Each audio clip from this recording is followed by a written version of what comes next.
So we are picking up 1, 2, 3, 4, 5. We are 5 lines from the bottom, I think, on Mem Aleph Amud Beis. Shalu es ben Zoma. They asked Ben Zoma, "Ibnei ma amru devarim habayim machmas hasuda besoch hasuda ein antum in bracha lo lefneim lo lacharem." Why did they say that if you have something any food that comes during the meal that is for the meal? Again, because we spoke out yesterday that if someone's eating something during the meal that's not for the meal, like for example, let's say someone brought grapes in the middle of the meal. So grapes have nothing to do with the meal, so that is something you'd have to make a separate bracha on. But why did they say that if they bring you food during the meal that is for the meal, like let's say they brought out a roast in the middle of the meal, why do they say that you don't have to make a bracha before or afterwards? Amalahem, he said to them, Holu pas patrosan, because the bracha that you made on the bread, the hamotzi that you made, is going to pater any other brachos that you need to make during the meal. So they asked him back, if that's so, that bread is going to pat you from everything, yayin nami niftarei pas, why don't we say that the bread should also pater you from making a bracha on the wine? Why do we say that you have to make a bracha on the wine? Because, for example, if let's say you're drinking soda during the meal, you don't have to make a bracha on it because the bracha that you made on the bread is going to pater it. So why don't we say the same thing that that they shouldn't have to make a bracha on wine if you drink it during the meal, and we're going to see that you do make a bracha on wine. So the Gemara answers, turning to Mem Beis Amud Aleph, the Gorim bracha, Shani Yayin, the Gorim bracha lasma, that wine is different because wine causes its own bracha.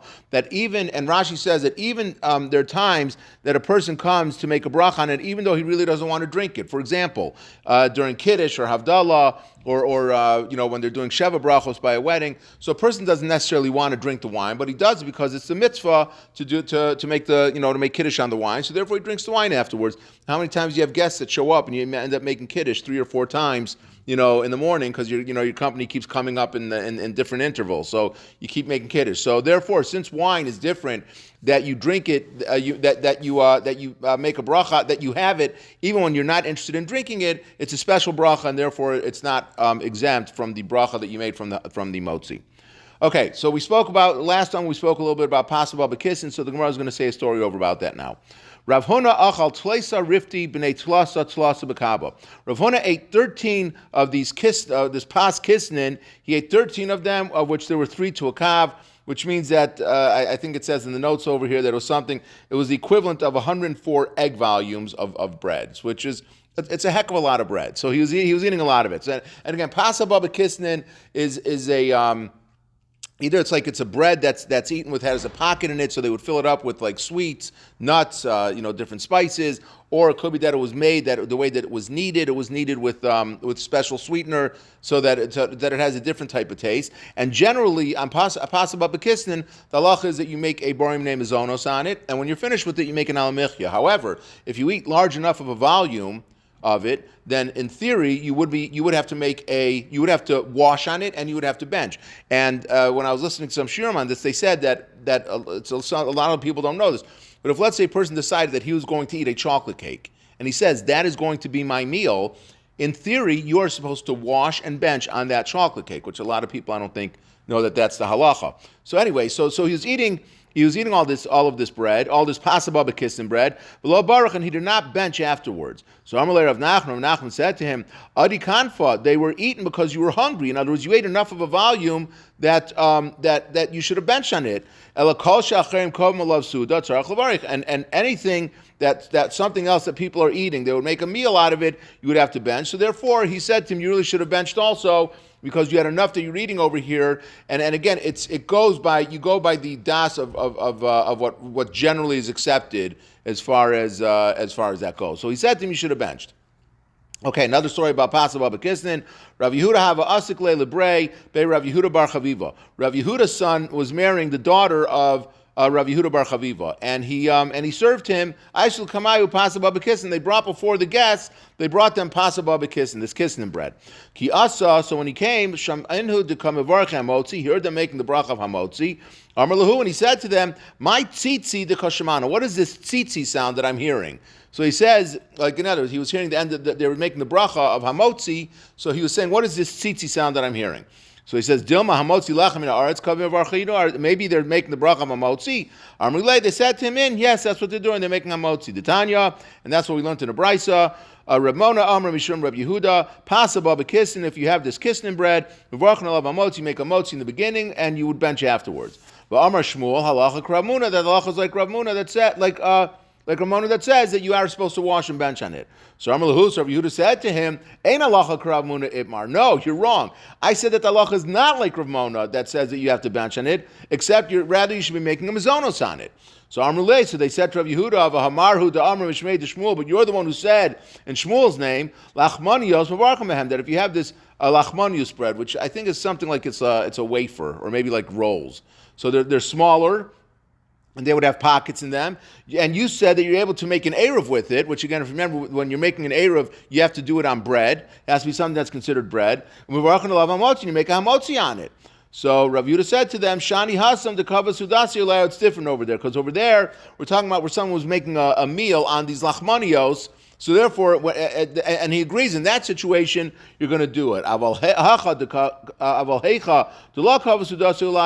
in the case where you're not making a meal on it, then you would not make you would not have to bench on it. So again, just I'm making this up now. I mean, but in theory, what that means is that if let's say a lachmanios, let's say people would normally eat 5 lachmanios, okay, and someone saw one of them on the counter and he was running out of the house and he grabbed one on the go. So in that case, you would make a mizonos on it, and that's all. He doesn't bench on it. He would make an alamichya.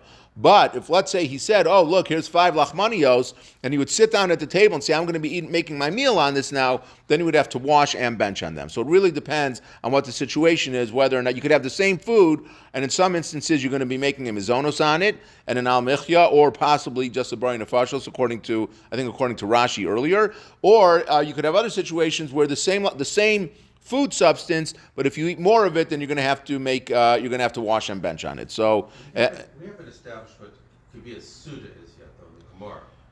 We haven't told us what that amount is. Not really, but not really. But I think you go again, like you said, you go buster what Rov B'nai Adam would do. So what is a meal? You know, like if you're sitting down, you're saying I'm eating lunch now, then you're being kovei suda. Now again, the next mission is going to talk about what the kfiyas is when people are eating together, how that works. If people are reclining, if they're sitting, if they're eating together or not. But it still doesn't go into what the kfiyas of the suda. The kfiyas of the suda is really when are you eating it and how much of it are you eating. Like if you're having lachmanios just to tide you over until you're going to be eating your big supper, then that would not be considered to be a meal. But if you're having them and that's your breakfast, that's your lunch, that's your supper, that is a meal. So it really depends on what your das is at that time when you're doing it. Okay, next one. Rav Papa Ikla Lebei Rav Huna Braid Rav Nasan. He went to the house of Rav Huna bar Rav Nasan. Basar the Gamru Sudai. So when they finished eating, Aisul Kamayu Midi Lemechel. So they brought before them something else to eat. So Shakal Rav Papa v'Ka'achel. So Rav Papa went and he took what he was eating. He went ahead and he started eating it. So what? Without a bracha. Without a bracha. Correct. He just started eating it. Now what? Actually, what this Gemara now has nothing to do with what we were talking about before about Pasal B'Kiss and whether you need to make another bracha or not. This is going on like when a person makes a bracha on something, when is it considered to be Hesach Hadas? That he's being Mesiach Das from the bracha that he made earlier, and that means that for all intents and purposes, the meal's over. And that you have to make a bracha achrona now, or you have to bench, let's say, and you wouldn't be able to eat anymore. So that's what the Gemara is going to be talking about now, is what circumstance are you going to be coming upon? When does the meal end that we say that you're no longer able to eat anymore? You need to bench, and if you want to eat something else, you're going to have to make another bracha after you're benching. So they brought him, they finished eating the meal, they brought before them something to eat, and Rav Papa took it to eat it. So Amrulay, they said to him, Lo Savar Lamar, Gomer Asum Alechel, that once you finish eating, you're not able to eat anymore until after you bench, and then you would make another bracha. So Amrullah, he said to them, Sila Gitmar, no. The only time that you're not able to continue eating is only once they removed, either if they took the bread off the table, or in those days they used to have tables. Each one of them would have a separate table that they would eat on. So if they would take the table away, once they take the table away, that's a sign that the meal's over. There's Hesach Hadas from the original bracha, and then you would have to bench and you'd have to make another bracha afterwards to start eating again. But in this case, he says, I was not Mesiach Das because they hadn't taken away, they hadn't taken away the table yet, or they hadn't taken away the bread yet, so therefore I'm able to continue eating. And then another story, Rav of Rav Zera, Iklu Bereish Galusa, they went to the house of the Reish Galusa, Labasa Desliku Takum and Kamayo, after they took away the table from them, okay, they took the table away from them, we are on Mem Beis Amud Aleph, and we are, I don't know. Across from Joseph's son. Good. Okay, so after they took the table away from them, Shadrulahu Risna Mibereish Galusa, they sent them some more food from the Reish Galusa. So Rava achil, so Rava sat down and ate it. Rav Zera lo achil, and Rav Zera did not eat it. So Amar Leis, Rav Zera said to Rava, how could you eat it? Lo savar or mar silik asum lechel. Don't you hold that if you take away the table, then you're not able to then you're not able to eat anymore because it's time to bench? Amar Leis said back to him, no. Anan ataka the Reish Galusa samchinan. I'm being so mechtas. I'm relying on the Reish Galusa. We're eating at the Reish Galusa's house. He's a very important person, so we're guests here. So as long as, and this is actually the halacha, that as long as, if you're a guest at someone's house, then your mind is never removed that they're going to be bringing out more food to you, because you have no idea what your host is going to be bringing to you. So as long as you're a guest in someone's house, which is saying we're in the house of the Reish Galusa right now, we're being somech on him, and we're able to, even if they cleared away the table, even if they cleared away the bread, we're still able to eat because we have no idea what our host is going to be serving us from the kitchen. There could be more food coming out. Amarav Haragel B'Shemen Shemen Me'akva. That if someone in those days they used to rub their hands with oil after they finished eating at the end of the meal to get the odor of the food off of their hands. So if someone is normally was accustomed to anoint his hands with this oil after he finished eating, so then once he does that, that stops him from being able to eat anymore, because that's that Hesach Hadas that he had from the original bracha, and he has to wait until he benches or makes a bracha achrona, and then he would start eating again. He would have to make another bracha. Amar Ravashi, Ki Avinam Bei Rav Kahana. When we were students, we were at by Rav Kahana. Amar Lan, he said to us, Kigonandan Dirgilam B'Mishcha Mishcha Ma'akvam. Like that, people like us who again we're normally accustomed to rubbing our hands with oil after we eat. So once we rubbed our hands with oil, we're not allowed to eat anymore after that, and we have to bench. But the halacha is not like any of these things that we learned before. It's not like it doesn't make a difference if you rub the oil in your hands. It doesn't make a difference if they took the bread off the table. It doesn't make a difference if they removed the table from the for the little table that they were eating on. All those things do not prevent you from benching. What is it that prevents to prevent you from eating? What does? That he said, Shalos techifos hein. There are three things that are causations. There are three things that cause that when you do one act, you immediately have to do another one afterwards. And what are they?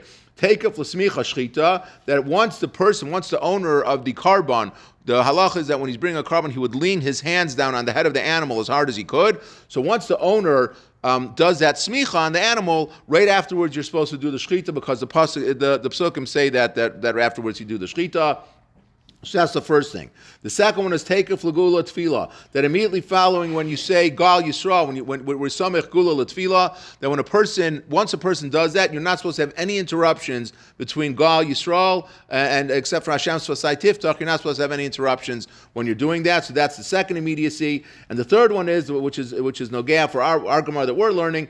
Take off netilas yadayim bracha, that immediately following mayim achronim, then you have to go straight into benching. So bottom line halacha, that if a person is sitting at a table and once they wash mayim achronim, then you are not able to eat anything more after that, and you have to bench. And not only that, but the halacha is also that if a person says, if let's say people are eating together and they say, hey, let's bench.